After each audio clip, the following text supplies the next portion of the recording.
l'anticipation a été complète.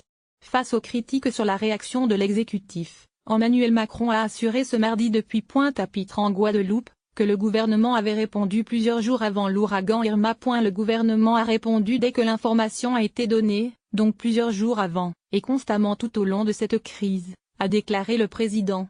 Il n'était pas possible d'avoir une anticipation supérieure, a assuré le chef de l'État, qui a confirmé un bilan de 11 morts, et plusieurs blessés et disparus dans les Antilles françaises favorable à la création d'une commission d'enquête parlementaire. Le chef de l'État s'est dit favorable à la création d'une commission d'enquête parlementaire réclamée par la droite, la France insoumise et le Front national. Mais le temps est à l'union nationale, soyons dignes, a-t-il lancé. À lire aussi, les critiques à l'égard du gouvernement sur la gestion de la crise sont-elles justifiées? Ce que nous avons mis en place depuis le début de la crise, c'est l'un des plus grands ponts aériens depuis le début de la Deuxième Guerre mondiale, a dit le président de la République, pour qui le retour à la vie normale est la priorité absolue. Au moment où je vous parle, il y a 1900 forces de l'ordre et forces armées à Saint-Martin pour sécuriser l'île. Les moyens sont là, avec un retour à l'ordre public partout où nous avons connu des débordements inacceptables, a également déclaré Emmanuel Macron. Une porte-parole de la gendarmerie a évoqué 23 arrestations depuis le 7 septembre.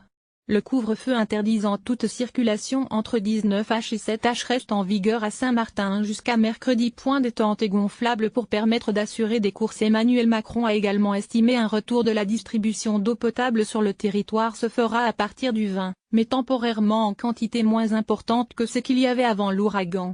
Il a également promis que d'ici la fin de semaine dans tous les points sensibles l'électricité serait restaurée, notant que 50% des foyers ont retrouvé le téléphone. Enfin, concernant les écoles, le chef de l'État a souhaité que certaines ouvrent dès la semaine prochaine, même pour quelques heures. Des tentes gonflables seront livrées pour permettre d'assurer des cours. Il vise un retour à la normale d'ici à la Toussaint pour l'ensemble des élèves. Le rapatriement des sinistrés se poursuit. Le pont aérien et maritime ont repris pour évacuer les plus vulnérables et acheminer du fret et des vivres. Environ 85 tonnes de nourriture, 1 million de litres d'eau et 2,2 tonnes de médicaments ont déjà été transportés. À Saint-Martin, la population se pressait ce mardi à l'aéroport pour quitter l'île.